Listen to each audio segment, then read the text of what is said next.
Shabbat Shalom, Elberson. Shabbat Shalom.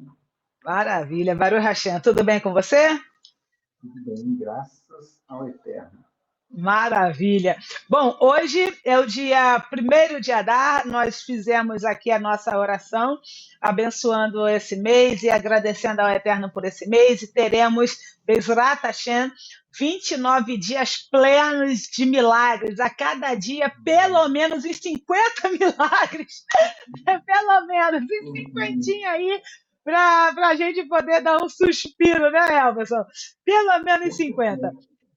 Bom, pessoal, nós hoje vamos compartilhar a Parashá Mishpatim, que é a Parashá Estatutos. Essa porção da Torá está em Shemot, que é Êxodo, capítulo 21, versículo 1, vai até o capítulo 24, versículo 18. Hoje é o dia 9 de fevereiro de 2024, no calendário gregoriano, e 1º de Adar, de 5.784 no calendário bíblico, ok? Bom, para quem ainda não me conhece, meu nome é Radassa, eu sou uma estudiosa da Torá, e é uma honra estar com vocês aqui para poder compartilhar essa porção, que ela é riquíssima, como todas as outras parashot são, ok? Então, assim, Mishpatim, deixa eu explicar como a gente sempre faz, né? Mishpatim, ela significa leis ou estatutos. Nesse caso aqui está mais para estatutos, eu vou explicar por quê. Então, a Parashá Mishpatim, ela relata uma série de leis que o Eterno deu a Moshe para que Moshe desse aos israelitas. Isso inclui as leis sobre o tratamento de escravos, os danos, os empréstimos, as devoluções de propriedades perdidas, o Shabat e o ano sabático, além dos feriados e destruição da idolatria. Essa porção ela termina quando Moshe sobe ao Monte Sinai por 40 dias, ok?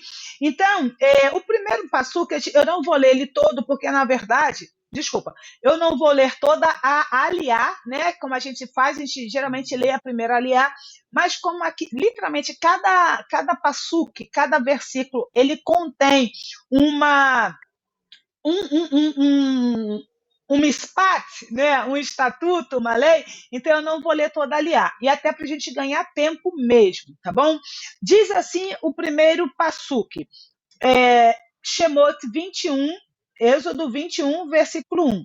E estas são as leis que porás diante deles. Só que a melhor tradução seria: estes são os estatutos. E aqui a gente precisa começar a entender algumas coisas. Primeiro, por que existe o ECA, né? O Estatuto da Criança e do Adolescente? Por que existe o Estatuto do Idoso? Por que existe as leis para amparar, que seriam os estatutos também, né? Para amparar os animais, e assim sucessivamente. Então, primeira coisa que a gente precisa entender, eu vou falar bem do ECA, tá? Do Estatuto da Criança e do Adolescente. A nossa lei da República Federativa do Brasil, a nossa Constituição Federal, já contém as leis que amparam as crianças e o adolescente. Então, para que existe o ECA? Para que existe o Estatuto? Consegue entender? Porque na Constituição Federativa existem as leis, digamos assim, de uma maneira mais ampla, que aborda todo o ser humano.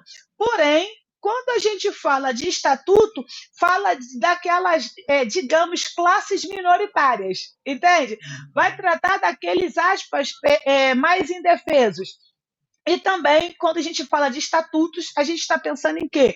A gente está pensando em leis específicas para proteger e preservar, tá? Um determinado grupo de pessoas. Entende o que eu quero dizer? Então, quando a Torá, né, essa porção, essa paraxá, que paraxá é a porção, ela vai falar dos estatutos, ela vai fazer exatamente isso. Por mais que, na semana passada, né, a gente tenha estudado na Parashá Itró, Êxodo 20, específico, o Eterno dando os mandamentos, né? Vamos falar popularmente os 10 mandamentos, que foram os 10 pronunciamentos, ali já tinham as leis digamos assim, geral, sabe assim? Bom, aqui já é a lei que vai servir para todo o povo. Porém, agora a gente precisa dizer o seguinte: tá bom, mas e quando acontecer isso com o escravo? O que a gente faz? E quando acontecer isso com a mulher? E quando acontecer isso, entende? Com a noiva? E quando acontecer isso com o servo? Aí vem quem? Vem o mispat, estatuto, ou vem o mispatim, que são estatutos. Então, dentro das leis, dentro da Torá, aí agora estou falando num todo, tá? Dentro da Torá, a gente tem três ramificações que a gente vai precisar entender. Então, a gente tem os estatutos, a gente tem que é o mispat, a gente tem o edut e a gente tem o rukim, que eu vou explicar para vocês já já. Mas antes disso, deixa eu compartilhar com vocês, opa, só um minutinho, algumas coisas para a gente poder entender. Primeiro, quando a gente fala Torá, né? O Elberson me perguntou há dias atrás, e hoje chegou o momento de te responder, né? Fala sobre a Bíblia hebraica, o que é escrito, o que não é, e aquela coisa toda. Então, hoje a gente responde essa questão que você pediu. Então, vamos lá. Torá é singular e plural Torote, tá? Então, o plural de Torá, que é Torá é lei, no singular, e leis, Torote, tá? Então, aqui, ó, estas são as leis. Então, essas são as Torote, tá? Que seria nesse sentido. Então, lei significa instrução, desculpa, Torá significa lei, instrução, norma, tá? Vem da raiz Yará, que é um ponto ou uma marca. Tem vários significados diferentes e os seguintes são os mais importantes. Então, assim, a Torá tem alguns significados. Então, agora a gente vai entender os mais importantes deles. Primeiro, instrução. Então, a palavra Torá, ela tem o significado de instrução, que significa qualquer instrução. Por exemplo, em Provérbios 3, 1a, diz o seguinte, Provérbios é mislei, tá? Meu filho, não se esqueça do meu ensino, da minha instrução, ou seja, não esqueça da minha Torá. Então, Elberson, por exemplo, se você fala assim para o Estevão, Estevão, não esquece de escovar o dente depois que lanchar na escolinha. O que você está fazendo com o Estevão? Você está dando ele uma instrução, não é isso? Você está dando ele uma Torá, ok? Então, todas as vezes que você instrui, ou se você falar assim, Estevão, olha, não esquece que eu te falei isso, isso e isso. Você está dando a ele uma Torá, que é instrução, tá ok? Outra coisa também é uma instrução específica sobre um determinado assunto. Por exemplo, as instruções relativas a cada sacrifício. Então, Levítico 6,9 vai falar isso, Hebreus 6,2. Então, para cada sacrifício, tinha ali uma lei específica, uma instrução específica. Então, por exemplo, Levítico 6,9 vai dizer: esta é a lei, esta é a Torá do holocausto. Então, assim, por exemplo, se vai fazer um holocausto, o que seria o holocausto? É um sacrifício com uma determinada finalidade. Então, vamos supor, eu quero fazer um holocausto ou um sacrifício de louvor. Nossa, eu estou grata ao Senhor, quero oferecer a Ele um sacrifício. É uma instrução diferente do sacrifício do fato de eu ter pecado.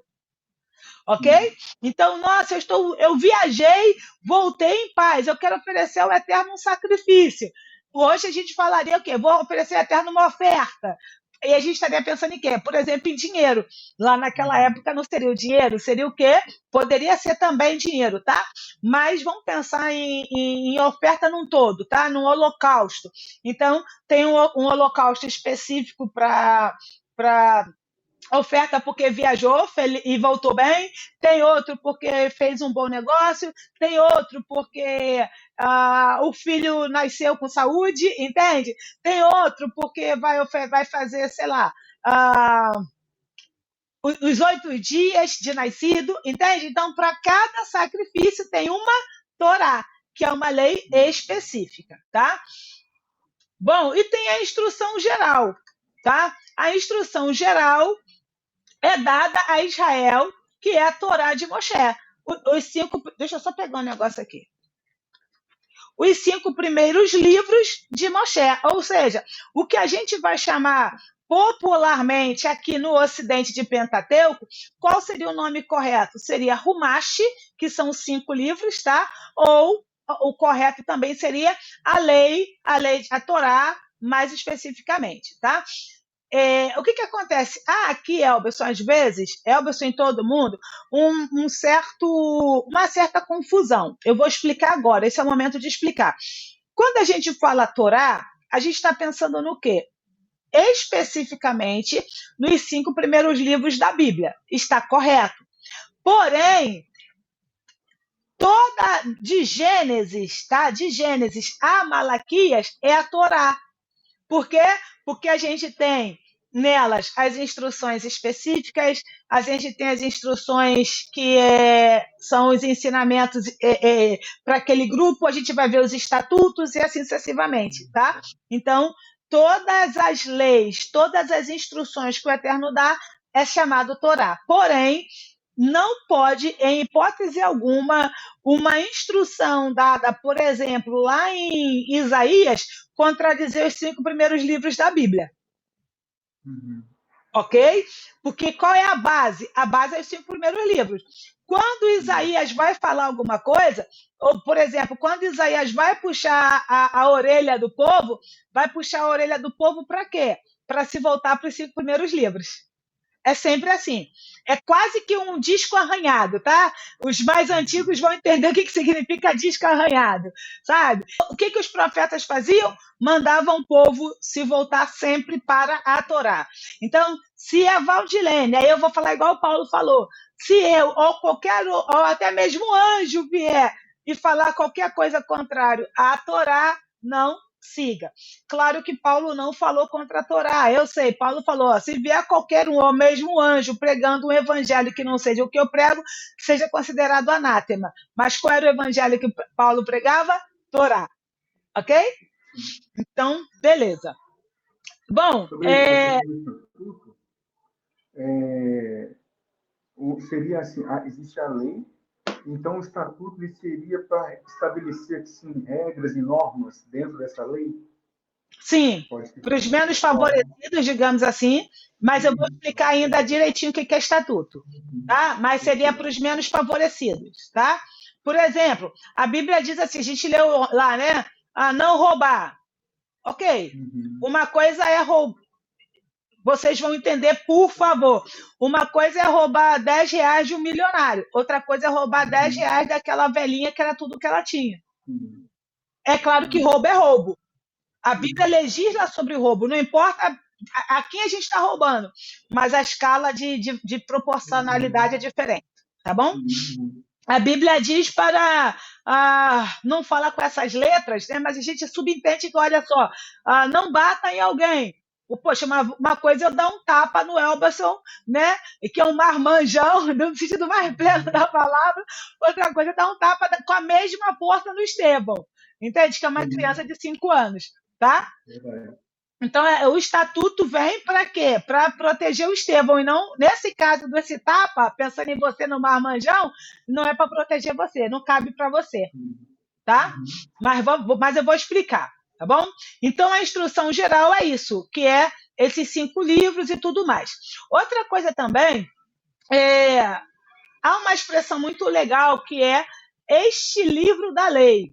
Tá? Que é Deuteronômio 31, 26, fala este livro da lei. Josué 1, 7, 8, você estava sendo muito ministrado, né, sobre Josué, está falando assim, ó, de acordo com toda a lei, que é a Torá, que Moshe, meu servo, te ordenou. Então, toda a lei que Moshe, os 5 primeiros livros. E quando tem a expressão lá em Devarim, Deuteronômio 31, 26, dizendo este livro da lei, a gente também vai usar a expressão, Elberson, e aos demais, Sefer HaTorá, tá? Então, Sefer é livro, tá? Ha seria o artigo a, Torá, lei, tá? Então, por exemplo, este livro da lei, né? Eu diria Sefer HaTorá, tá bom? Claro que, enfim, os 5 primeiros livros, tá? Ou, por exemplo, pessoal, abra a Bíblia aí no Sefer Ruth, no livro de Ruth, tá? Pessoal, vamos ler agora o Sefer Matitiarro, o livro de Mateus, ok? Então, o Sefer é livro. Então, hoje é bem didático esse iniciozinho. Outra coisa, aí entra a pergunta do Elberson. O que é toda a escritura no contexto do Tanar? O que é o Tanar? Né? O que é a Bíblia hebraica? Quando a gente fala, pessoal, da Bíblia hebraica, eu vou usar uma expressão somente didática, que ela está totalmente errada, mas é didática para você entender.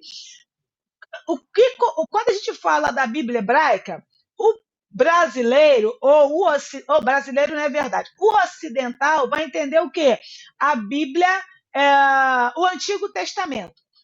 Então, entenda a Bíblia hebraica como Antigo Testamento, porém há diferenças, tá? E eu vou explicar. Por exemplo, a gente tem aqui primeiro Crônicas e segundo Crônicas. Na Bíblia hebraica só tem Crônicas, não tem primeiro e segundo, tá? Outra coisa, então vamos lá. O que é o Tanar, tá? O Tanar, didaticamente falando, é o Antigo Testamento, porque não existe Antigo Testamento e não existe Novo Testamento. Então, o Tanar, que é o Antigo Testamento, didaticamente, ele é o quê? Ele é um acrônimo da palavra Torá, que é os 5 primeiros livros. Aí a gente tem o Neviim, que são os profetas, e aí aqui não existe a divisão como tem na Bíblia, vamos dizer assim, ocidental, né? A classificação profeta maior e profeta menor, tá bom? Então, são Neviim, que são os profetas, e tem também os Ketuvim, que são os escritos. Aí os escritos vai entrar Provérbios, vai entrar Cantares, vai entrar Ruth, tá bom?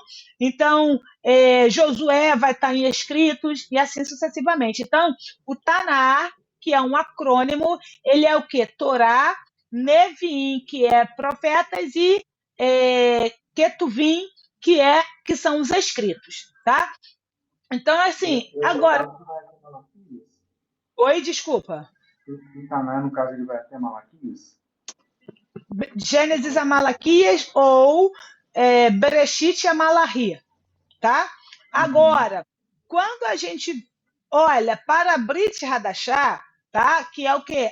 Errado também, mas é só para você entender.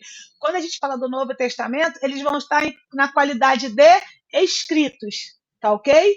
Então, se a gente for pegar, se a gente for incluir, tá? Os escritos de Yeshua, que incluímos, ok? Deixa eu deixar claro, nós somos discípulos do Rabbeinu Yehoshua, tá ok? Nós acreditamos no Mashiach, deixa eu deixar isso claro. Então, assim, quando a gente... Vou até falar diferente. Quando a gente inclui, ou pelo fato da gente incluir, né?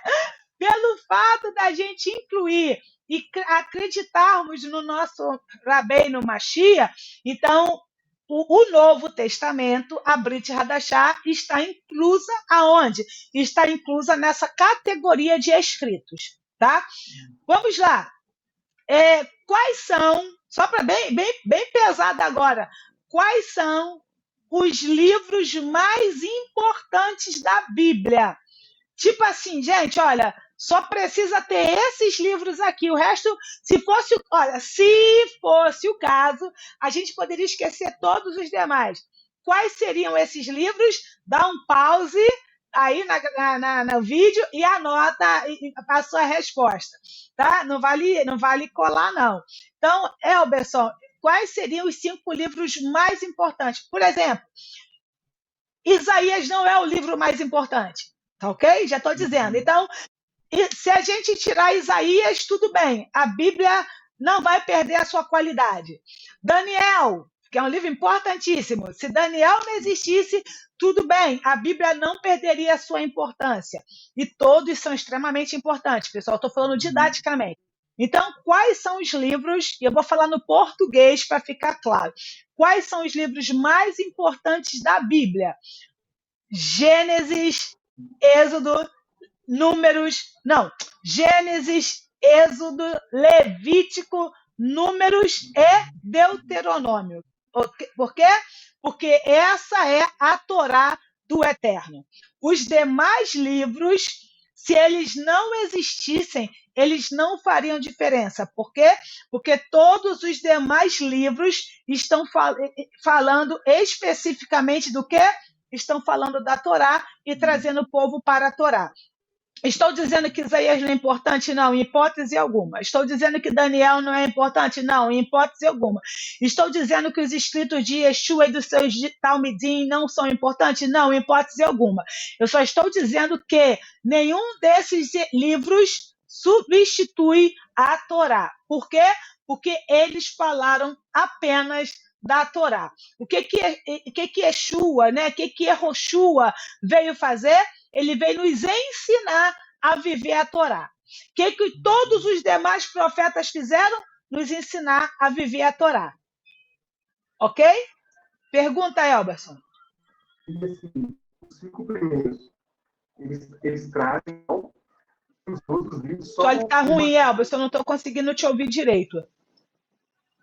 Está ouvindo melhor? Sim, vai lá. Seria assim, os 5 primeiros livros, eles trazem algo, uma informação, só para ficar didático. E os outros livros, eles só confirmam essas informações. Seria mais ou menos isso. Ou isso, na verdade, né? Perfeito. Seria uma confirmação. Tudo aquilo que aconteceu depois dos 5 primeiros era só confirmar ou trazer as pessoas a praticar aquilo que foi... confirmar não, trazer as pessoas a praticar. Sabe? Porque confirmar, sabe para onde minha mente foi? Sabe aquela mãe sem autoridade que fala assim, olha, quando seu pai chegar, você vai ver. Sabe assim? Me dá essa sensação de que, não, deixa chegar outra pessoa para informar que essa aqui é o que importa. Porque os 5 primeiros livros é o Eterno falando diretamente. E os demais livros também, usando os profetas, sim. Mas é aquilo assim, por exemplo, como eu posso dizer... Se o Estevão precisa esperar você chegar para ele ter certeza que o que a mãe dele falou está correto, essa mãe não tem autoridade. Sim, certo? Se o Estevão tem que esperar a mãe chegar para confirmar o que você falou, você não tem autoridade. Ele não te vê como autoridade e não vê a mãe também como autoridade. Entende? Quer dizer? Então, assim, o que você falou está falado e o que ela falou está falado. Claro que depende muito de como que funciona a sua família, mas é só um exemplo. Então, dizer que o exemplo, tá? Não estou falando por causa de você, não. Eu estou falando para quem está nos ouvindo. Então Isaías só confirmou o que o Eterno disse? Quem é Isaías? Quem é Isaías na fila do pão? Entende? Quer dizer? Não. Josué só confirmou o que Moshe disse. Gente, quem é Josué diante de Moshe? Entendeu? A Valtilene só tá com quem só... Aí que é pior ainda. Aí que piorou. Ok? Então, ainda dentro desse pano de fundo que é de extrema relevância. Então, agora a gente vai explicar para você o seguinte, ó. Bom, os escritos, tá bom? Então, não, perdão. A gente falou da Torá, ok? Então, a Torá, vocês já sabem que são os 5 primeiros livros da Bíblia, que é o Rumash. Aí agora a gente vai falar dos profetas, tá? Que é o Neviim. Aí, um exemplo dos profetas, a gente vai ver em Yohanan, João 12:34, que diz assim, temos ouvido a lei que o Messias... Desculpa, temos ouvido da lei que o Messias permanece para sempre. E aí, se a gente for abrir em Isaías 9:7, Isaías 9:7, olha o que diz. Estou na Bíblia hebraica, tá? Do aumento do seu governo e da paz não haverá fim, sobre o trono de Davi e no seu reino para o estabelecer e o fortificar em retidão e em justiça, desde agora e para sempre. Então, aqui, ó, 12:34, João. Temos ouvido da lei. Ele está falando de quê? Ele está falando de Isaías 9:30. Desculpa. Ele está falando de Isaías 9:7. Então, ele está falando o quê? Que a lei, né, que é que está lá em Isaías 9:7. Então, ele permanece desde agora e para sempre. O zelo do Senhor dos Exércitos fará isso, tá? Então, assim, a gente está vendo o quê? Que lá em João 12:34 está dizendo algo relatado em Isaías 9:7. O que isso significa, Elberson, em todo mundo? A gente está vendo que Yohanan, como profeta que era, o que ele está falando? Falando de um outro profeta. Ok? Então, e ele não está, em hipótese alguma, invalidando o que um profeta anterior falou. Até porque esse profeta anterior, que é Yeshayahu, estava falando de quem? Estava falando do Mashiach. Tá bom? Outra coisa aqui, então, isso é os profetas. Agora a gente vai para Ketuvim, que são os escritos. Yohanan, tá? Evangelho de João, Bessorot, né? Bessorá, de Yohanan, 12:34, não, 12:34 ainda tá, é isso também. Yehoshua, não, 10:34, o outro era 12, 10:34. Yehoshua respondeu-lhes: não está escrito na vossa Torá, na vossa lei, eu disse, sois deuses ou sois Elohim? Da onde que ele está tirando isso? A gente até falou, né, semana passada. Só que eu falei a citação errada. Agora que eu vi aqui, eu achava que era Salmo, né? Terrilim 81:6, e na verdade é 82, tá? Terrilim 82, se me falha a memória, é 10. Então, Yeshua está fazendo o quê? Não está escrito na vossa lei, né? Vós sois deuses, ou vós sois Elohim? Então, ele está fazendo essa citação nesse sentido aí, tá?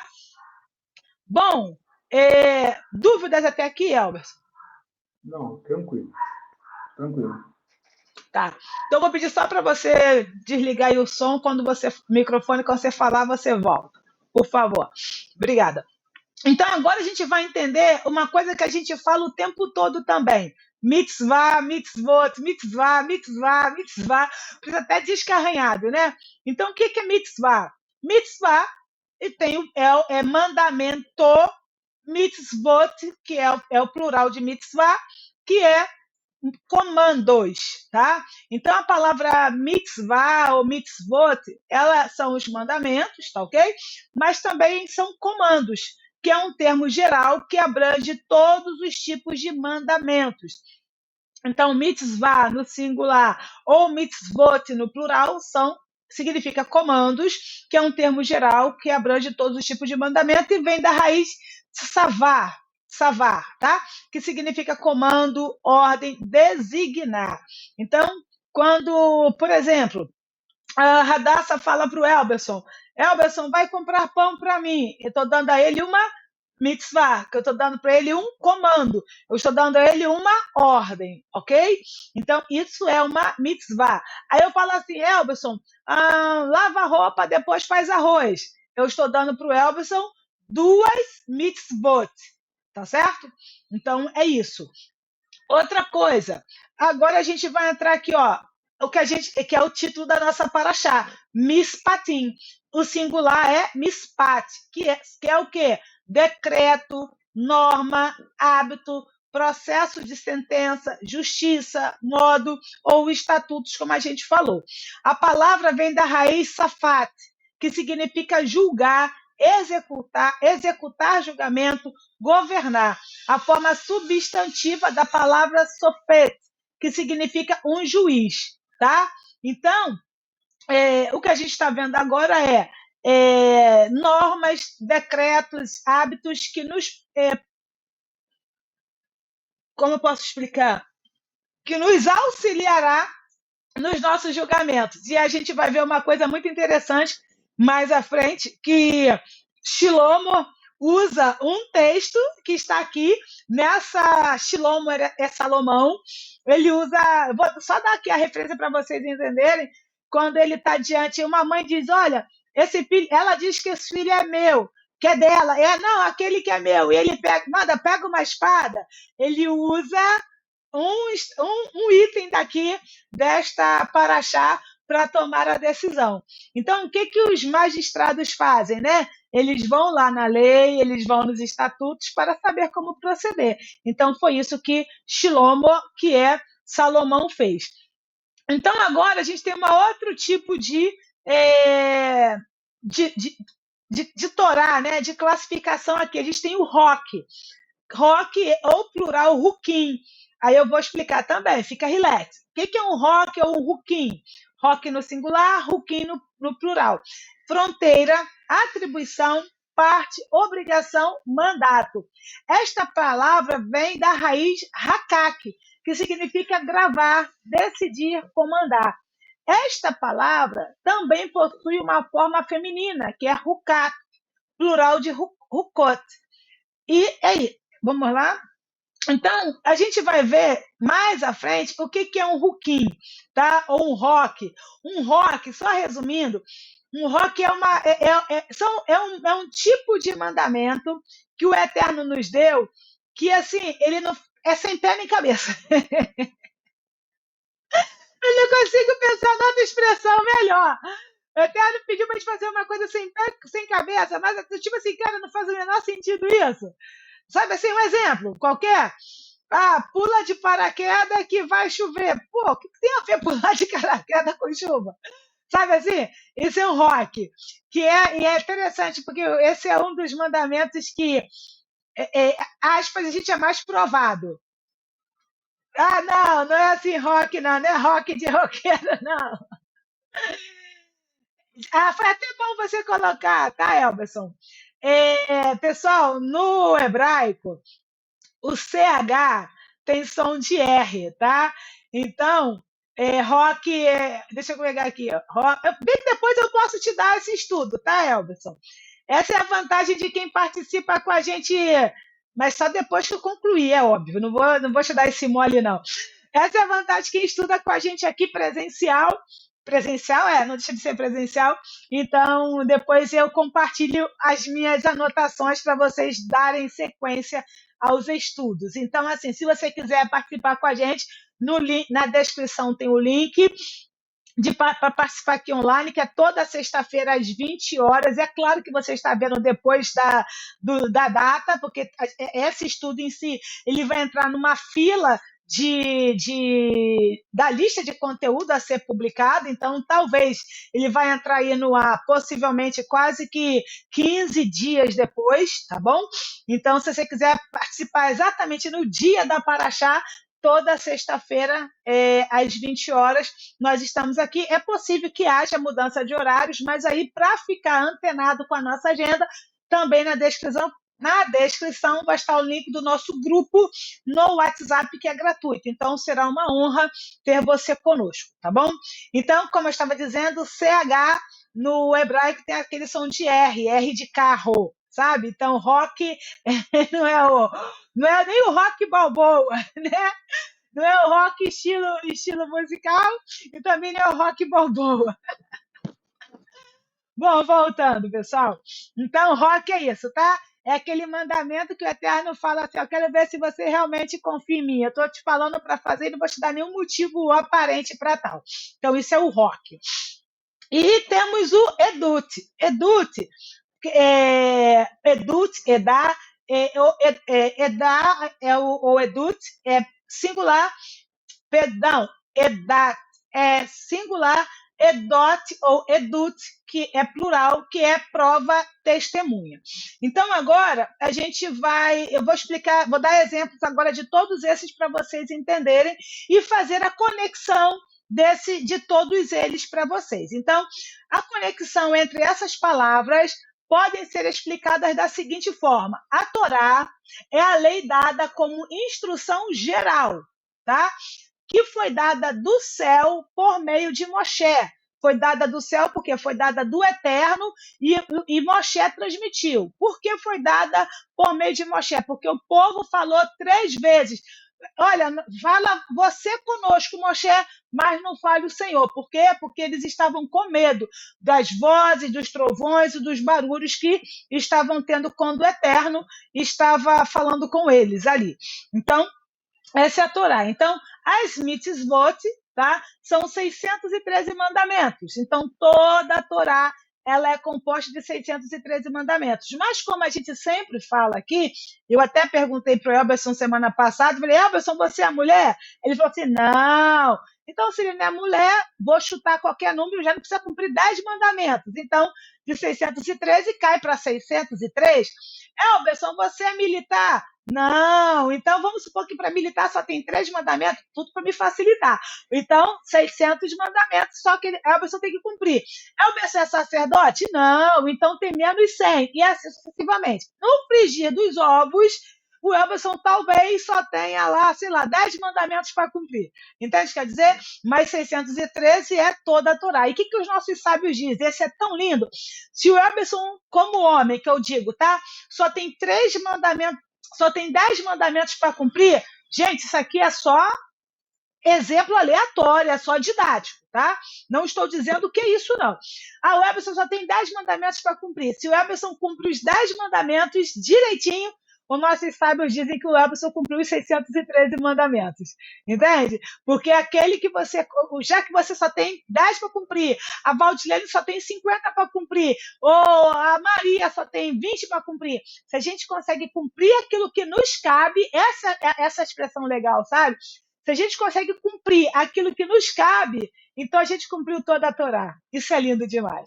Mas sempre vai ser dito que o Elberson tem que cumprir 613 mandamentos, que a Valdilene tem que cumprir 613 mandamentos, porque isso é didático, tá bom? Então, as mitzvot são 613 mandamentos que estão na Torá de Moshe.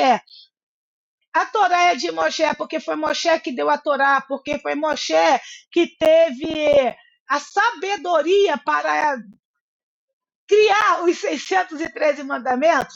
Não, pessoal. Isso é só uma forma, inclusive, de honrar Moshe. Mas a Torá é do Eterno, que foi dada por meio de Moshe.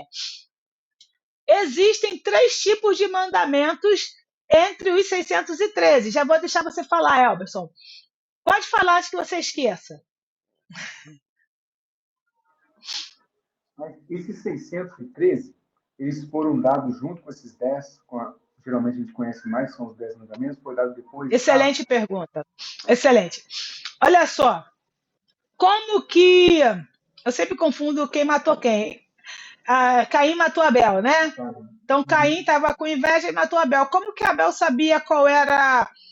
Que tipo de oferta o Eterno se agradava? O Eterno falou com ele, né? Ou com o pai dele, né? Boa, boa! Como que Noé, sabia quais eram os animais puros e impuros? Se a gente...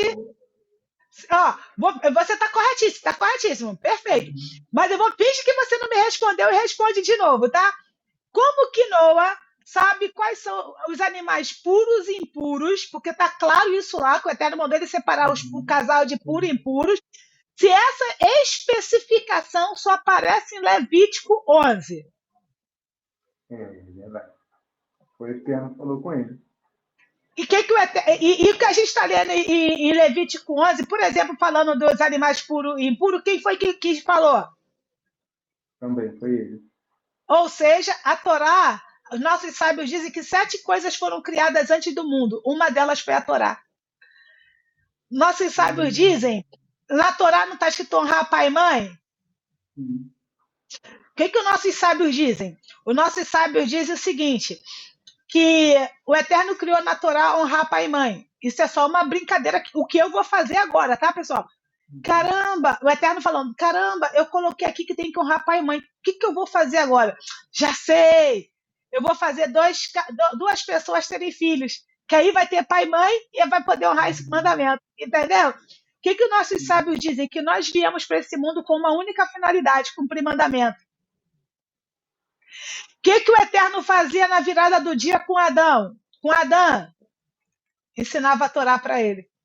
Aí a gente vai ler, eu acho que é Romanos, vai falar do Evangelho Eterno. Evangelho não é evangelho como a gente entende.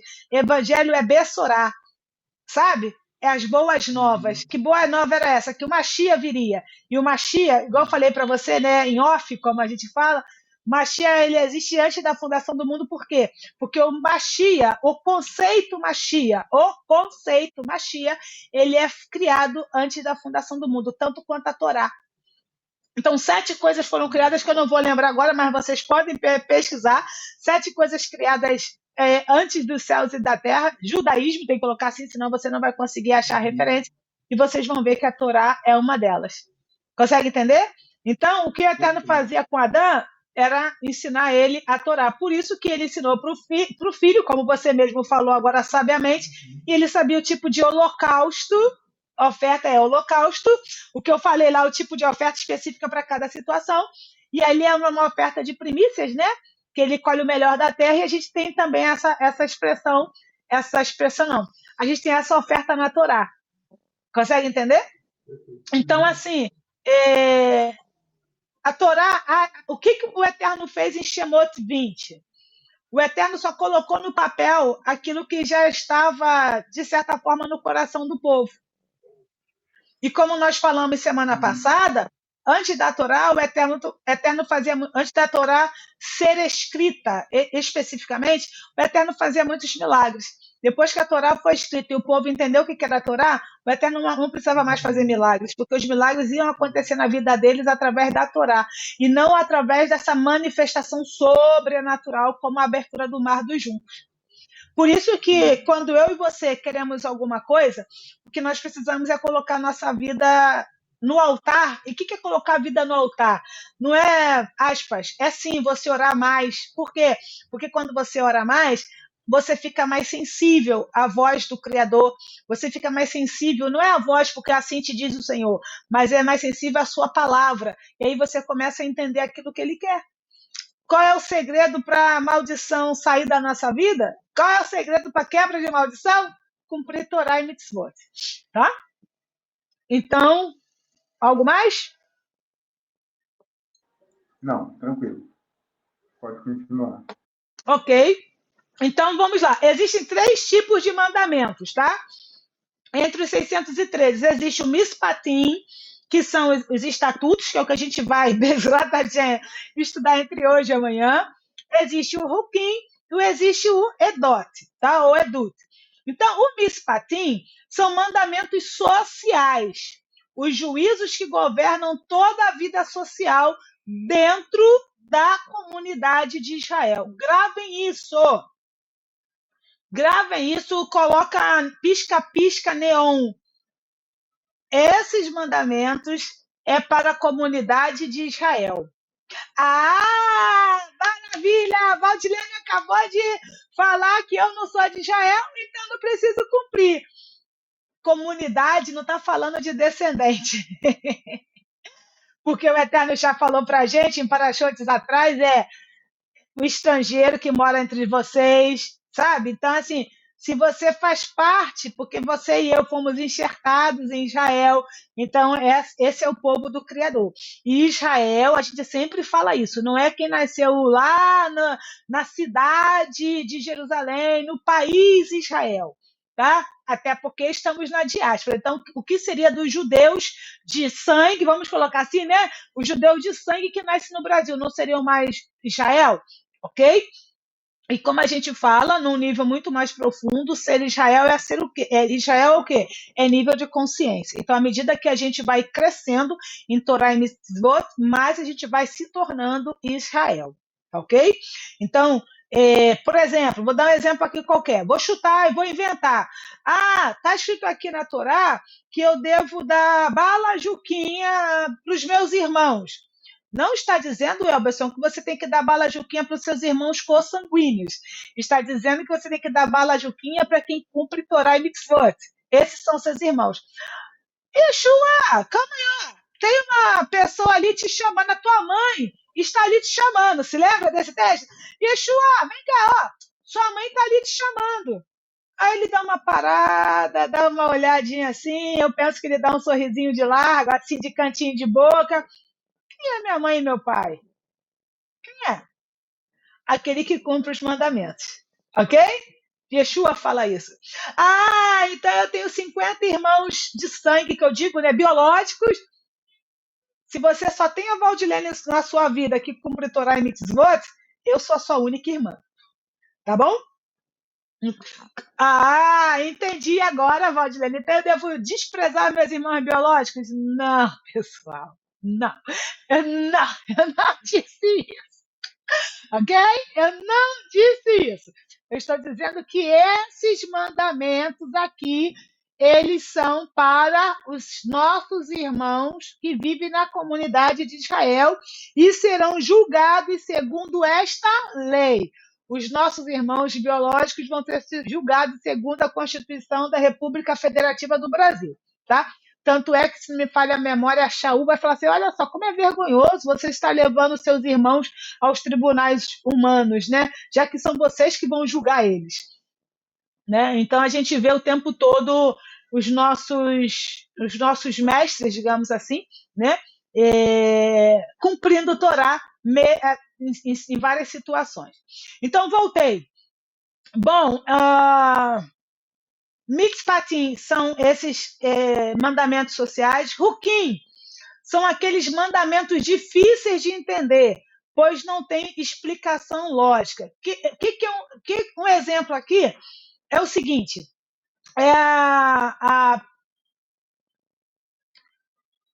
é o mandamento da vaca vermelha.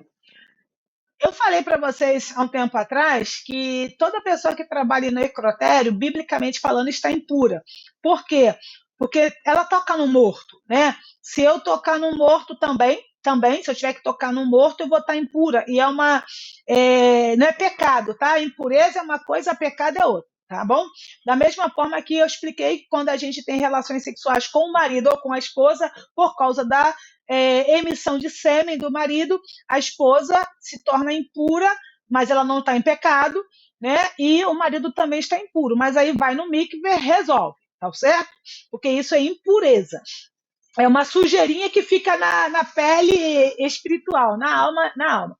Agora, como que se purifica por tocar num cadáver? Aí está lá em Números 19, a partir do versículo 19:1. Diz, o que diz? Que o povo tinha que pegar uma vaca vermelha, levar até o sacerdote ia fazer um holocausto, ia pegar as cinzas daquela vaca e ia passar na pessoa que estava impura. E tinha mais outras coisas para fazer. Então, o que tem a ver as cinzas de uma vaca vermelha limpar, né? Não faz sentido, não tem uma explicação. Nossos sábios já se debruçaram e não acharam uma explicação para isso. Então, o que tem, teoricamente, vai ser especulações, tá?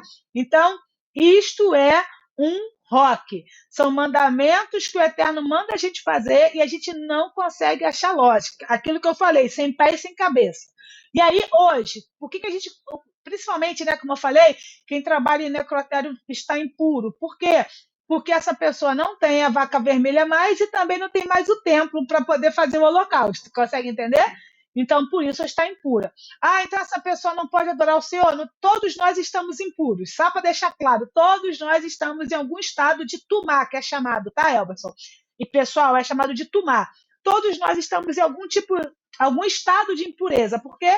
Porque nós não temos, por exemplo, o templo, né, o Mishkan, para que a gente consiga ir lá oferecer os sacrifícios que precisam ser feitos para que alguns tipos de impureza saia de nós. Bom, isso é um roque, um edut, né? São mandamentos que dão ao povo de Israel suas marcas especiais de reconhecimento ou testemunho. O que é um edut? É aquilo assim, quando você vê algo, você pensa assim, caraca, fulano é judeu. Sabe? Nossa, fulano é judeu. Então, me diz uma coisa, Elberson, que quando você vê, você fala, caramba, fulano é judeu. No caso, se destaca, né? Me dá um exemplo de alguma coisa. Eu não vou saber o nome, mas é que... Kippá. Quando você vê um kippá, você vê, caraca, aquela pessoa ali é judeu.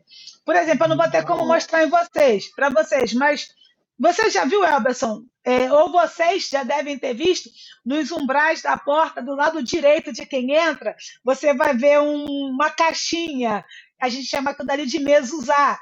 Então, mezuzá, quando você vê na porta uma mezuzá, você sabe, opa, aqui é a casa de um judeu. Outra coisa, fulano fez um acordo para não trabalhar no sábado por questões religiosas. Tirando a adventista do sétimo dia, pode até confundir, mas vai, opa, fulano, pode até confundir por causa dos adventistas do sétimo dia, mas assim, caramba, fulano é judeu, ou fulano é adventista, tá? Outra coisa, tefilim e tzitzit. Sabe a mulher do fluxo de sangue, quando ela toca na orla, a Bíblia vai falar na orla, né? Aquela tradução é horrível. Na verdade, ela toca no tzitzit de Yeshua, tá? Ou de Yehoshua. Então, que o Eterno manda os homens usar tzitzit, que são franjas, que é um mandamento, né? Que depois eu mostro uma foto para vocês, ou vocês podem pesquisar também, que era para todas as vezes que ele olhasse ali, ele se lembrar dos mandamentos. Então, são 3, né? Eu falei da mezuzá, kippá não é um mandamento, tá bom? Não é um mandamento deoraita, né? Da Torá, é um mandamento rabínico, mas é muito válido. Então, vamos pensar como um mandamento rabínico. A gente tem o kippá, que a gente tem o Shabat, a gente tem a mezuzá na porta, a gente tem o tefilim e a gente tem as franjas, tá? Tefilim também são filactérios que chamam, eles amarram no braço e tem uma caixinha, que é um instrumento, não é a palavra, não é instrumento, eu não vou saber usar a expressão correta para vocês. É um adereço, aspas, que os homens usam para a oração. Além do talit, tá? Mas o talit, a pessoa não sai com talit no meio da rua. Mas são coisas que geralmente os homens fazem para que é um sinal. Tá? Acaba se tornando um sinal. Uma coisa curiosa aconteceu, por exemplo, as mulheres, tá? Vocês me veem de turbante. Eu uso turbante porque eu gosto, tá? Eu não sou casada, mas as mulheres casadas, elas usam uma cobertura na cabeça, elas cobrem o cabelo. Então, só diante do marido que elas ficam sem uma cobertura. E aí, quando eu usava peruca, né? Uma pessoa me perguntou se eu usava peruca por causa do judaísmo. Eu falei, não, eu uso porque eu gosto, né? E aí é curioso, porque no caso da mulher tem esse sinal de que ela é judia por causa da peruca, tá? Bom, depois de toda essa explicação técnica, que é de extrema importância e relevante, para a gente poder entender o que é um ruquim, o que é um edut, o que é um mispat.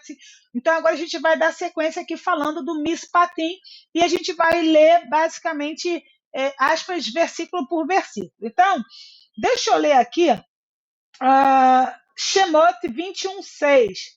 E fará chegar seu senhor aos juízes, e o fará chegar à porta ou ao umbral, e furará seu senhor sua orelha direita com uma sovela, e o servirá para sempre. Olha só, a gente já ouviu no sistema anterior, né? Possivelmente tem até música bonitinha dizendo do escravo da orelha furada, né? Aquela coisa bem, bem interessante. Só que, na verdade, o que esse texto quer dizer para a gente? A gente está vendo aqui a lei dos escravos. Como que a gente pode proteger os escravos? Como que a gente pode proteger o servo?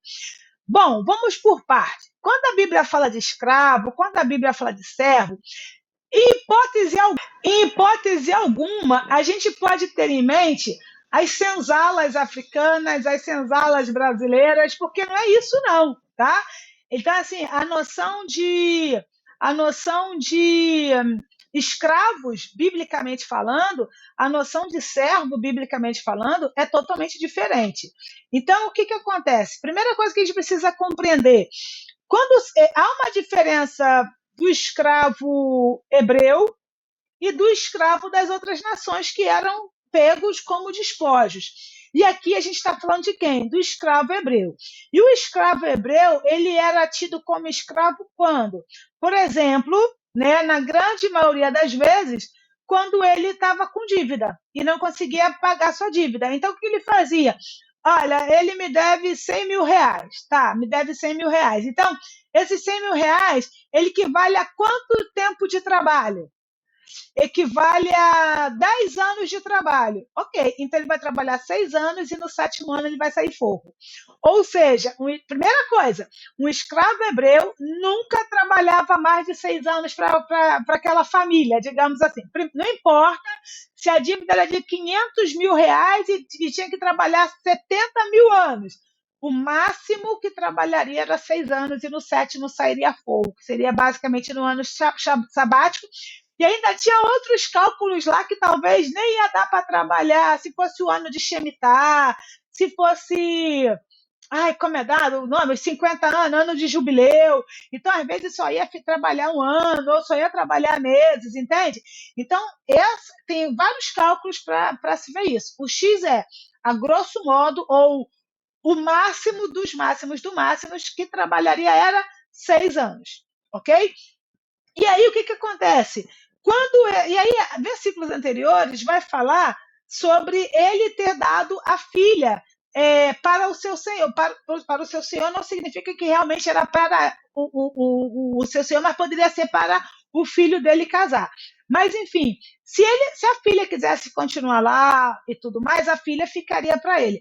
Agora, se essa pessoa, né, vamos pensar assim, se esse chefe de família que foi levado como escravo gostou do seu senhor, ele iria até a cidade, que significava ir até os juízes e dizer assim, olha, eu gosto do meu senhor, eu gosto de trabalhar com Elberson e eu quero permanecer como escravo dele para o resto da vida. Mas, esse é o ponto, eu quero permanecer com Elberson para o resto da vida. Só que o que acontece aqui? Quando ele fala isso, é porque, olha o que diz aqui em Yaakov, ele diz assim, nossos rabinos foram ensinados, porque em Deuteronômio 15:16, porque o servo está bem contigo, isto é, bem com a comida e bem com a bebida. Ou seja, quando o servo diz que quer continuar, vamos pegar o Elberson aqui como uma referência, olha, chegou lá na vara, que eu não sei qual, chegou lá no fórum. Olha só, juiz, eu quero continuar como escravo, que é servo, eu quero continuar como escravo do Elberson. Aí o juiz vai perguntar por quê? Olha, eu quero continuar como escravo dele porque lá eu tenho uma comida que é boa, tá? E lá eu tenho uma bebida que é boa, lá eu tenho uma cama que é boa, lá eu tenho uma casa que é boa, lá eu tenho toda a provisão que eu quero. Então, o que isso significa? Significa o seguinte, olha só, que o Elberson, ele não comia pão branco enquanto o servo comia pão escuro. O que significa isso? O Elberson não comia pão fresquinho enquanto o empregado comia pão bolorento. Ok? O Elberson não bebia o vinho velho enquanto o empregado bebia o vinho novo. E vocês sabem que quanto mais velho, melhor o vinho, certo? Então, o Elberson, ele dava para o seu empregado, o seu servo, da mesma comida que ele comia, e às vezes até melhor. Aí esse empregado estava tão feliz com essa mordomia, falando nos padrões brasileiros, né? Com essa mordomia que o Elberson dava, que o que ele fazia? Ele simplesmente dizia, eu quero continuar trabalhando com o Elberson, ok? Mesmo ele tendo a dívida dele paga, por causa dos 6 anos, se fosse o caso. Então agora, aspas, ele trabalharia não de graça, mas ele receberia o salário de um trabalhador, tá? Então. Era outro tipo de escravidão, né? Totalmente diferente. Eles tinham plano de saúde, Unimed, nem sei se existe, Unimed Internacional, eles tinham, como é o nome daquele cartão? American Express, ilimitado. Totalmente diferente. Totalmente diferente. Você lembra que eu falei alguns shiurim atrás que alguns judeus não têm animais em casa?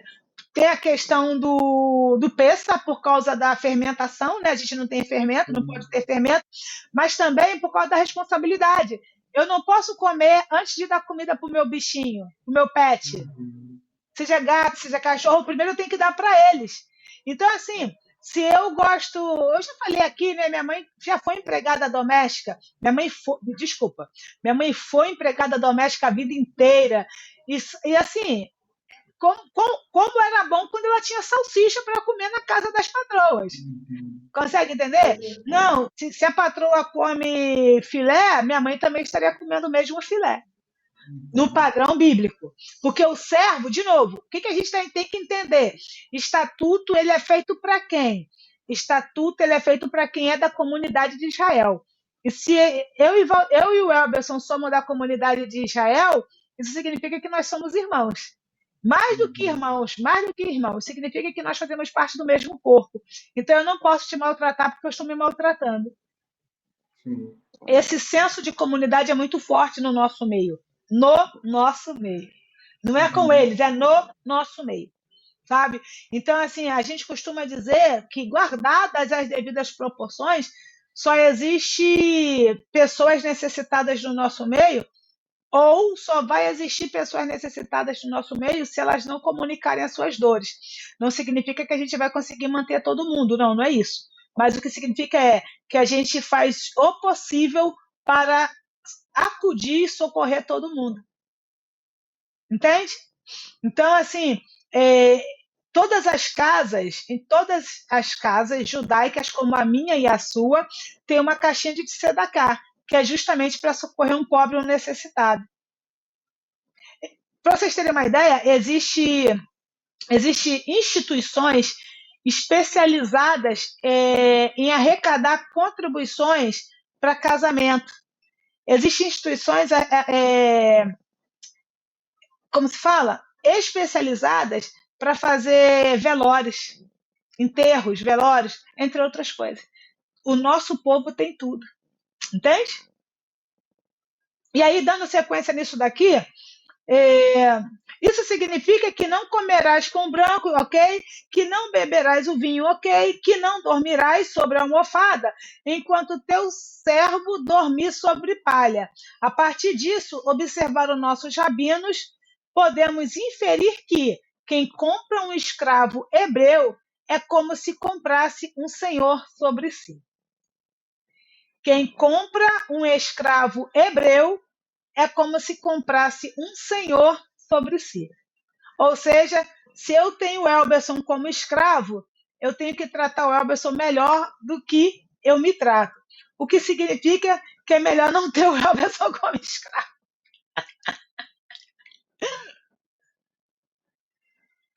No sentido mais pleno da palavra. Porque tem que te dar do bom e do melhor. Vai caro. Muito. Muito. Tá? Muito. Outra coisa, outra referência aqui, e seu senhor deve furar sua orelha numa sovela. O Rabi Yohanan Ben Zakkai diz o seguinte, que é uma passagem, uma interpretação simbólica, claro, porque a orelha, mas por que a orelha foi escolhida para ser marcada acima de todos os outros membros do corpo? A pergunta dele é essa. Aí ele responde: o santo, louvado seja ele, disse: o ouvido que me ouviu no Monte Sinai, pois para mim são os filhos de Israel servos, mas não servos sob servos.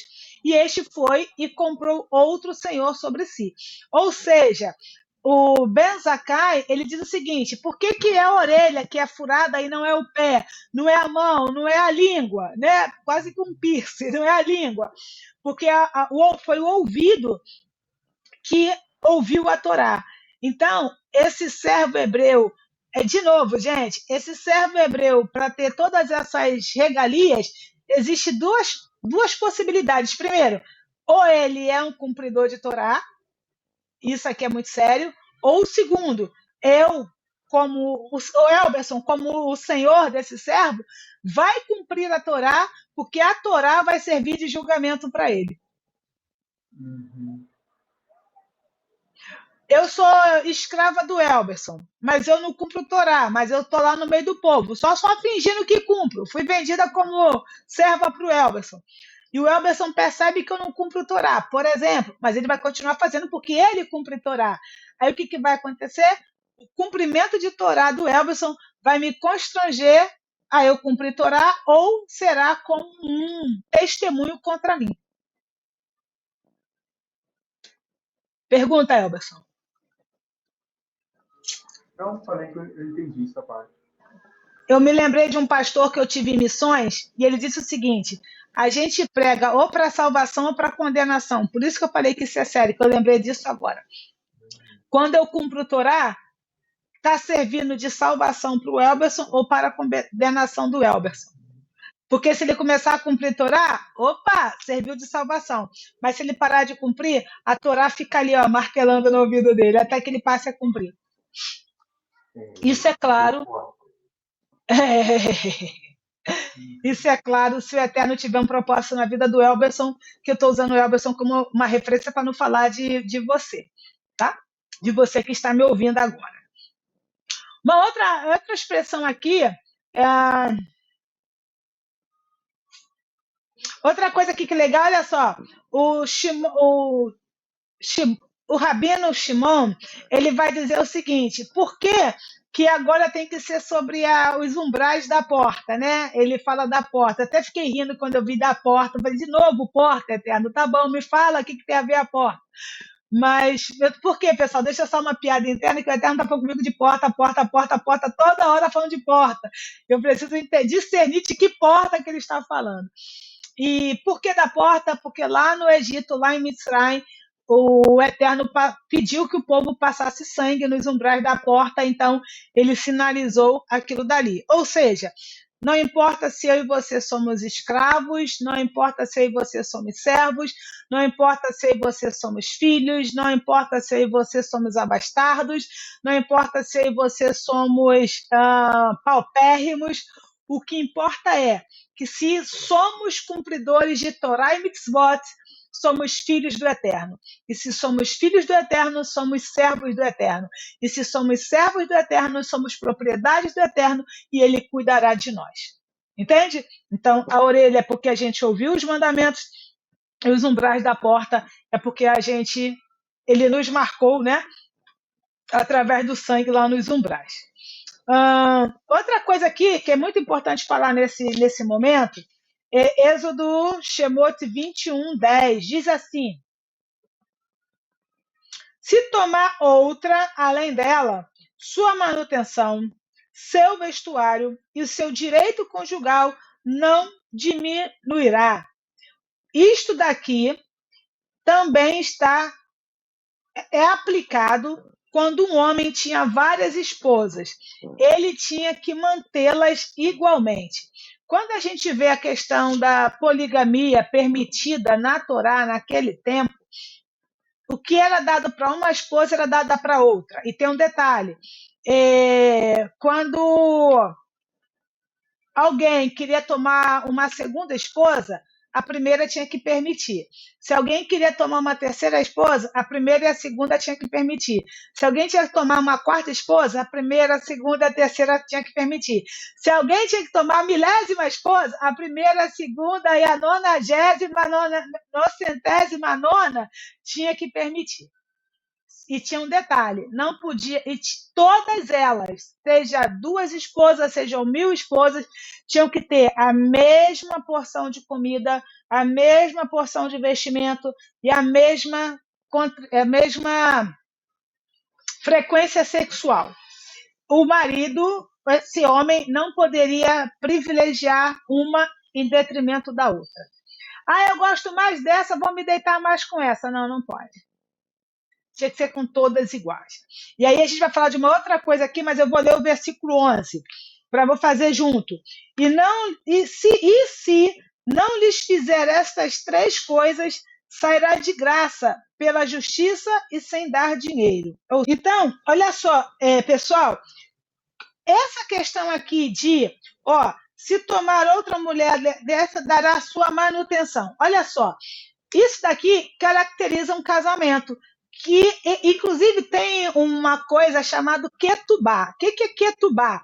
Ketubá é o contrato de casamento onde o homem se obriga a dar à mulher o seguinte, ele obriga a dar à sua esposa, né, o sustento. O que é esse sustento? É um sustento no sentido mais pleno da palavra, que está envolvendo, sim, né, o arroz e o feijão, né? Deixa eu simplificar, mas está falando de tudo aquilo que a mulher precisa como meio de subsistência.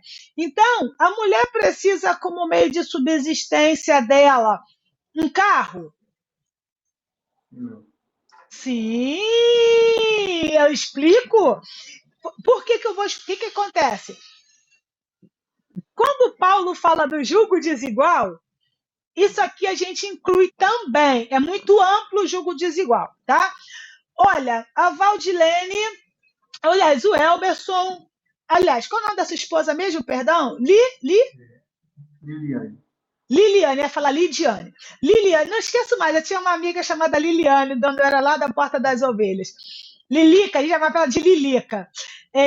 Olha só, a Liliane Elberson, ela tinha de mesada em casa, de mesada, sabe assim, de mesada ela tinha 10 mil reais por mês, de mesada. Como que era a vida dela? Ganhando 10 mil de mesada. Dá até um arrepio, né, na espinha, né? Você quer casar com ela, não quer? Você tá noivo só, você quer casar com ela, não quer? Das duas, uma. Das duas, as duas, melhor dizendo. Ela pode aceitar casar com você, você sendo um assalariado, ganhando um salário mínimo, mas você tem a obrigação de ralar para chegar no patamar que ela tinha em casa quando ela ganhava 10 mil reais de mesada.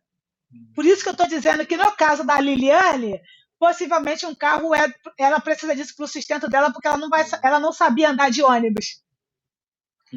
Ela não sabia andar de metrô. Ela era rica! Lembrei da novela, a personagem da Carolina Ferraz. Eu sou rica! A Liliane. Entendeu, Elberson? Entendeu, pessoal?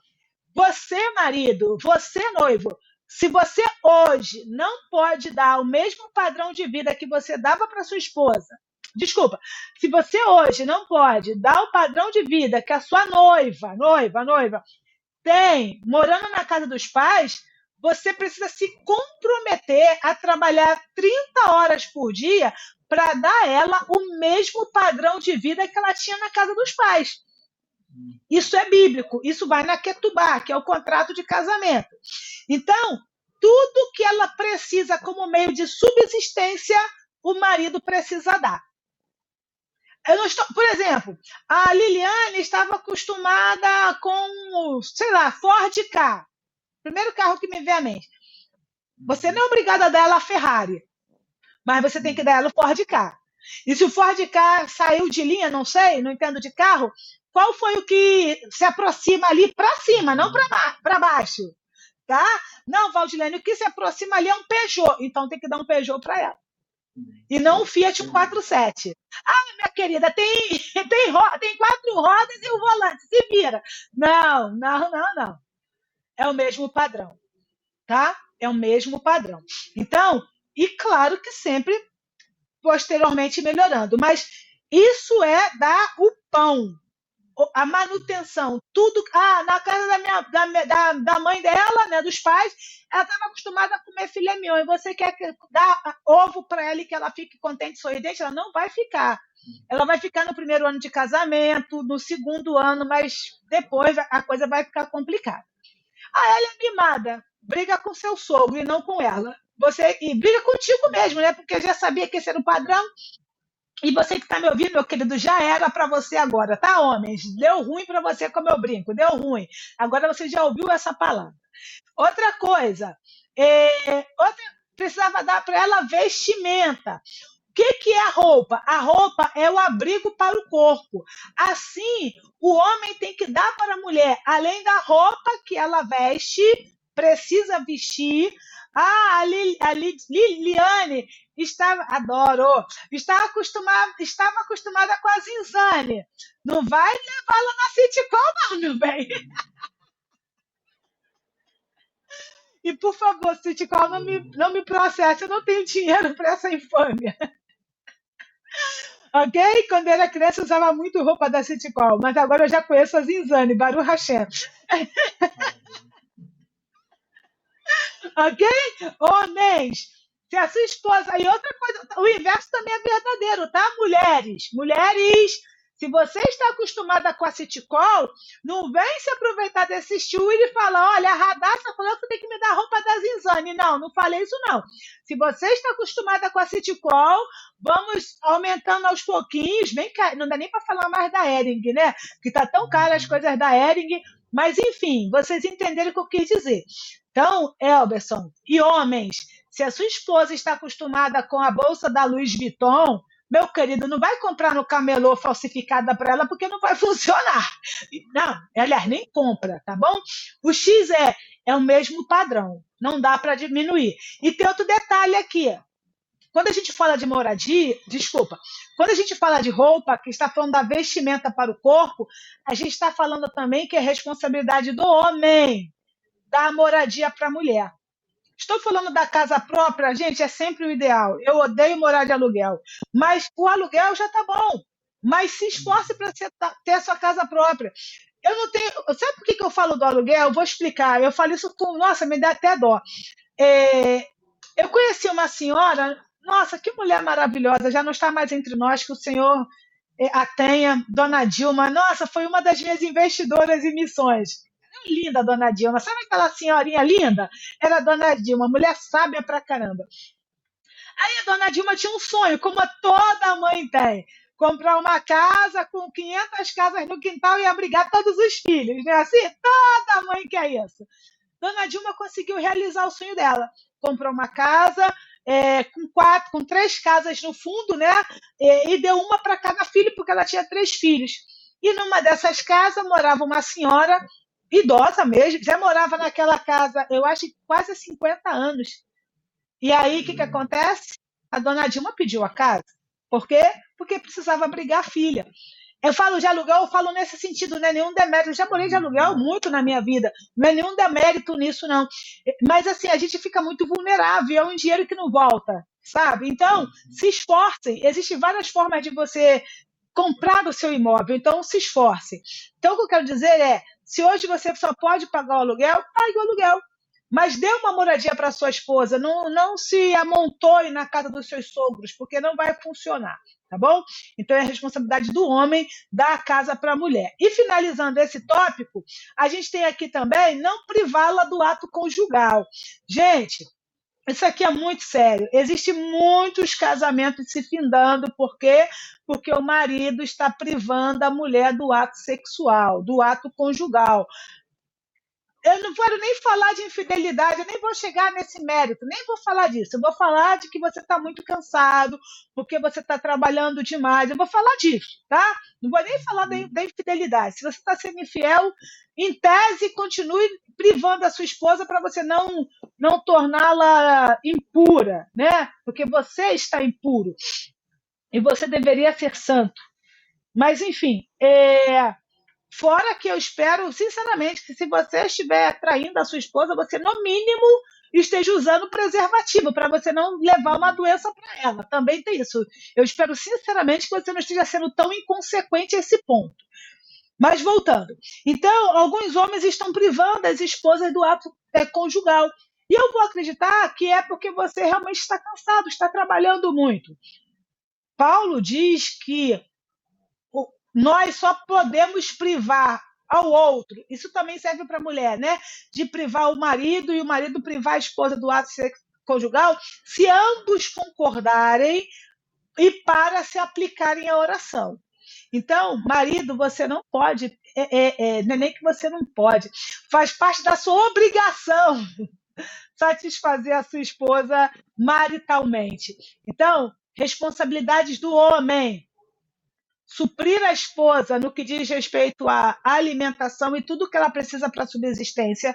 suprir a esposa com vestimenta, e aqui está falando de moradia, e suprir a esposa na relação marital, na relação conjugal. Elberson, quer perguntar? Não, tranquilo. Tranquilo? Então, ok. Bom, eu vou finalizar com essa informação aqui. Eu não vou ler todo o texto, não. Eu só vou citar a referência somente. Shemot 21, 22 ao 27. Eu vou ler apenas o versículo 24, porque esse bloco de textos está falando da mesma coisa. E aí diz assim: olho por olho, dente por dente, mão por mão, pé por pé. O que significa isso daqui? O Rabbeinu Baia, bom, primeiro, alguns dos nossos queridos dizem o seguinte: bom, se a lei ainda está em vigor, então eu tenho que arrancar o olho de quem me arrancou. Se a lei ainda está em vigor, e se alguém me der um tapa na cara, eu devo dar outro nele. Tudo bem que Yeshua mandar dar a face esquerda, mas sem entrar nesse mérito do que Yeshua falou. Bom, se alguém puxou meu cabelo, eu devo puxar o dele também. Se alguém xingou a minha mãe, eu vou xingar a dele também. Não tem nada a ver. Não é isso, tá bom? Na verdade, quando a gente lê esse bloco de versículos, ele está falando de uma compensação monetária, tá? Então, eu já falei isso aqui em outros shurins. Então, assim, quanto que vai me custar ficar sem a minha mão em relação ao meu trabalho? Então, eu preciso ser recompensada. Quanto que vai me custar financeiramente se eu ficar um mês sem trabalhar porque você torceu o meu pé? Então, eu tenho que ser recompensada monetariamente para suprir aquele meu mês.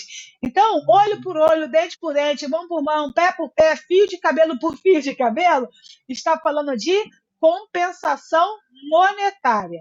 E também, claro, dependendo da situação, também o valor do escravo. Quanto que um escravo sem mão vai valer? Então, também tem essa questão. Tá bom? Aí o Rabbeinu Baia vai falar o seguinte, lá na Mehilta, Nezikim, seção 8.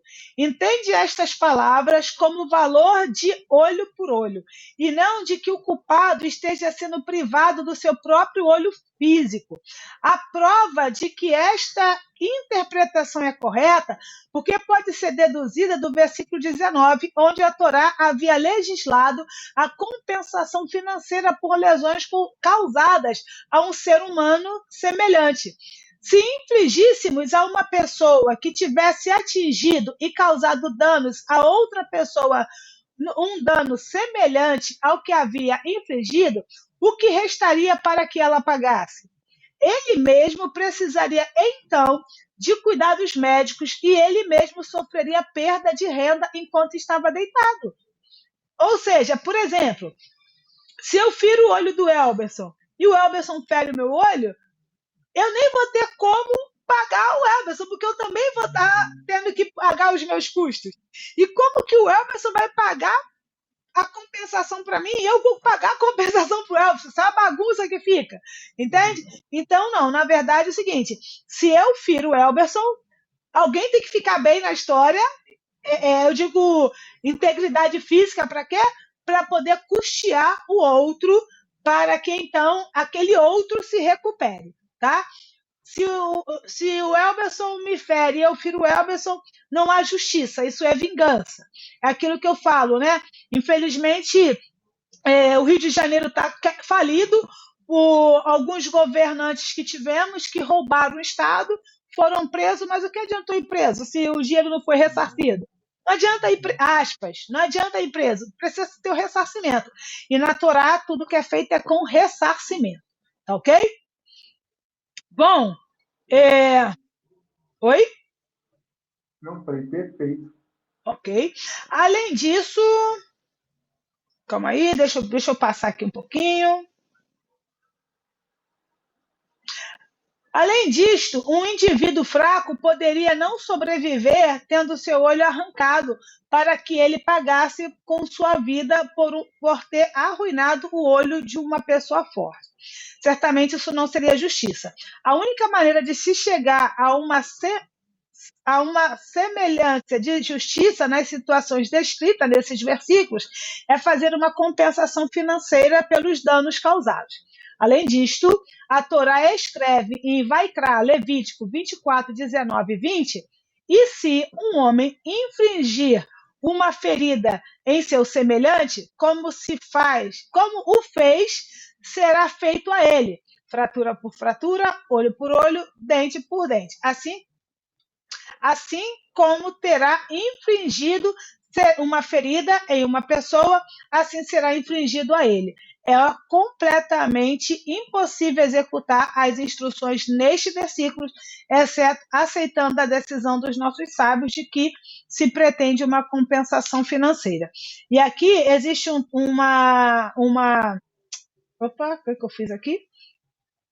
E aqui existe uma questão muito legal, que é me dá, Kenet, me dá, que é exatamente olho por olho, dente por dente. O que é me dá, Kenet, me dá? Basicamente, a gente vai falar só isso quando a gente quer dizer o seguinte: me dá, Kenet, me dá. Da mesma forma que eu ajo com alguém, o Eterno vai agir comigo. Da mesma forma que eu ajo com alguém, o Eterno vai fazer com que alguém haja comigo. Por exemplo, tá? Eu vivi uma situação assim, eu vou dar esse exemplo, que só o Eterno para me trazer a resposta há dias atrás, me dá o entendimento há dias atrás. Eu falei, caramba, Eterno, eu não consigo suporte aqui com a minha mãe, né? Ajuda aqui em casa com a minha mãe. E depois eu vou tirar... Não, vou deixar isso aqui no vídeo. Eu não consigo ajuda com a minha mãe. E aí o Eterno falou assim para mim, você lembra quando você teve a oportunidade de ajudar uma pessoa numa situação semelhante, você não ajudou? Agora você também não vai ter ajuda. O Eterno me perdoa, e orei. Aí depois eu tive um sonho que eu estava recebendo ajuda. Fiz techuvá, sabe? Eu tinha um pobre, literalmente, tá? Literalmente. Eu tinha um pobre diante de mim para eu fazer tzedakah, que seria uma ajuda. Não era financeira. Eu tinha um pobre diante de mim para eu fazer tzedakah. Negligenciei o pobre. E eu, na situação de pobre, porque pobre é quem precisa de alguma coisa, também tive as minhas necessidades negligenciadas. Aí o Eterno me trouxe sua memória, eu fiz techuvá, pedi perdão, e aí eu tive um sonho de que o Eterno mandava o seu malar, né, para me ajudar. Conseguiu entender? Perfeitamente. Diz assim, Shemot 22, 25. Se tomares em penhor a vestimenta do teu companheiro, até pôr-se o sol a devolverás. O que isso significa? Na verdade, essa tomar penhor seria o seguinte, a melhor tradução seria no momento em que o empréstimo é combinado. Tem esse sentido, sabe? No momento em que o empréstimo é combinado, há um penhor ali que é estipulado a ser dado. Então, quando ele diz assim aqui, se tomares em penhor a vestimenta do companheiro, o que está querendo dizer? Penhor, nesse caso, significa tomar os bens do devedor quando a data do pagamento chega e ele não paga. As escrituras ordenam que você assuma o compromisso repetidamente, mesmo muitas vezes, isto é, repetidamente para adiar o tempo de pagamento. Deixa eu explicar devagarzinho. Olha só. Quando eu empresto algo para alguém, né? E quem é esse alguém? Opa, calma aí. Ok. Quem é esse alguém? É sempre alguém da minha comunidade. Não estou falando do meu colega de trabalho de outra instituição. Eu estou falando de alguém do meu povo, da minha comunidade, ok? Vamos pensar assim. O Elberson fala assim, Valdilene, me empresta o seu livro. Ok, Elberson, vou te emprestar o meu livro, mas eu quero que você me dê de penhor o seu fone de ouvido. Ok? Aí o Elberson me dá ali o fone de ouvido. Aí o Elberson falou assim, Valdilene, eu vou te devolver o livro daqui a uma semana. Eu estou com fone de ouvido. O Elberson não emprestou. Aí, então, eu já vou vender o fone de ouvido? Não, eu vou esperar mais uma semana, mais uma semana, mais uma semana, mais uma semana. Ou seja, eu vou esperar até o Elberson me devolver o meu livro. Então, é nesse sentido que ele está falando do penhor. E eu não posso cobrar juros do meu irmão. Se o Elberson me pede uma certa quantia emprestado, eu não posso acrescentar um centavo a mais ali de juros. Não posso. Eu tenho que na mesma forma. Shlomo vai dizer para a gente não emprestar dinheiro, tá?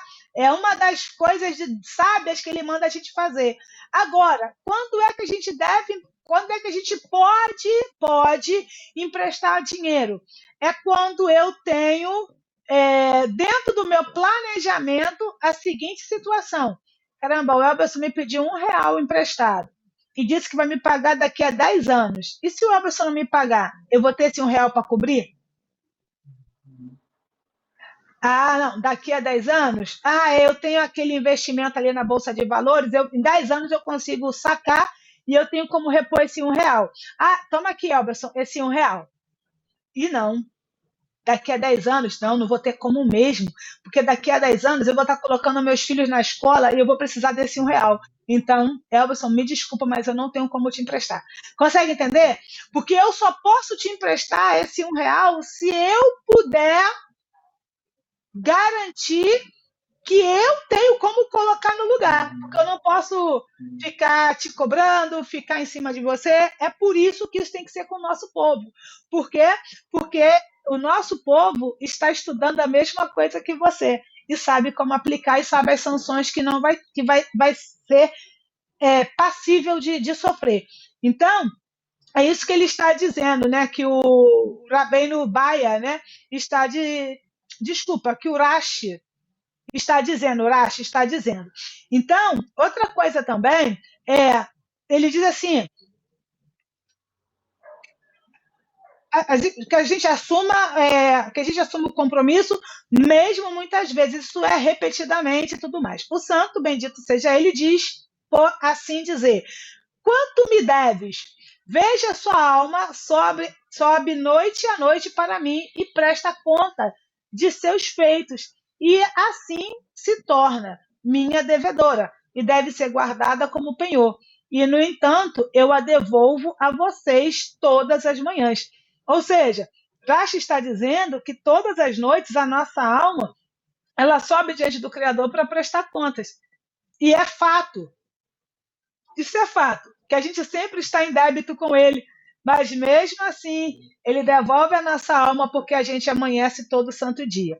E aí, para a gente finalizar, eu queria ler aqui, vou só fazer a citação, Mateus 18, no versículo 23, a partir do 23, a gente tem a parábola do servo, né, do credor infiel, que diz assim, que havia um homem que lhe devia 10.000 talentos, e aí o seu senhor, e aí falaram que era para ele e a esposa e os filhos serem vendidos para que a dívida fosse paga. E ele suplicou, o seu senhor teve misericórdia. Aí quando ele sai da presença do seu senhor, encontra o seu conservo, que só devia, deixa eu ver aqui a quantia certa, devia 100 dinheiros, e ele não perdoou o seu conservo. E aí o que acontece? O seu senhor chamou ele e falou o quê? Olha só, vai lá para a cadeia, você e seus filhos vão ser presos, sua esposa, porque você foi um credor infiel. Eu não te perdoei, você deveria ter perdoado também. Versículos antes, né?